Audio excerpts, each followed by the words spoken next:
ഇതുപോലെ നല്ല മഴ പിടിച്ചേക്കുന്ന ഒരു അന്തരീക്ഷം, നല്ല മൂടിക്കെട്ടിയ മഴ, നല്ല കട്ടൻ ചായയും അതുപോലെ തന്നെ നല്ല ചേമ്പ് പുഴുങ്ങിയതും കിട്ടിക്കഴിഞ്ഞാൽ എങ്ങനെയായിരിക്കും നിങ്ങളുടെ അവസ്ഥ? കണ്ണൂർ ഈ കാണുന്ന സംഭവത്തിന് ചേമ്പ് പുഴുങ്ങിയത് എന്നാണ് പറയാട്ടോ. അപ്പോൾ ഇതാണ് നമ്മുടെ ചേമ്പ് പുഴുങ്ങിയത്.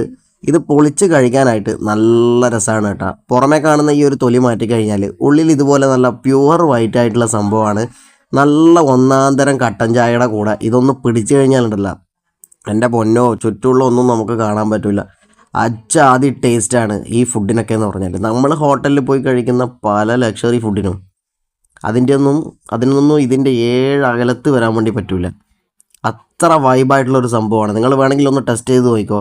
അപ്പോൾ ഇതുപോലുള്ള ഐറ്റംസ് കിട്ടാനായിട്ട് നിങ്ങൾക്ക് കണ്ണൂരേക്ക് വരികയാണെങ്കിൽ നമ്മൾ ഇഷ്ടം പോലെ നമ്മൾ തരാം കേട്ടോ.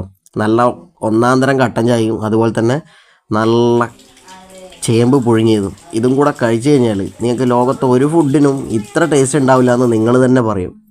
അതാണ് ഇതിൻ്റെ ഒരു പ്രത്യേകത എന്ന് പറഞ്ഞാൽ. നല്ല നാടൻ ഭക്ഷണമാണ് കേട്ടോ. നമുക്ക് വൈകുന്നേരങ്ങളിൽ കഴിക്കാൻ പറ്റുന്ന, മഴയൊക്കെ തുടങ്ങിക്കഴിഞ്ഞാൽ പിന്നെ പറയണ്ട, ഇതിൻ്റെ പൂരായിരിക്കും ഇവിടെ. അപ്പോൾ ആ ഒരു സമയത്ത് ഇവനെ ഇങ്ങനെ പൊളിച്ച് നമ്മുടെ കയ്യിലോട്ട് കിട്ടിയാലുണ്ടല്ലോ, വേറെ ഒന്നും നമുക്ക് വേണ്ട, ഇത് തന്നെ മതി. ഇതൊക്കെ തന്നെയാണ് രാജാവായിട്ടുള്ള ഫുഡുകളിലെ രാജാവ് എന്നറിയപ്പെടുന്നത് ഇവരൊക്കെ തന്നെയാണ്. വളരെ റെയറാണ് ഇപ്പോൾ ഈ സംഭവങ്ങളൊക്കെ. അപ്പോൾ എല്ലാവരും ഒന്ന് ട്രൈ ചെയ്ത് നോക്കുക കേട്ടോ. Thank you.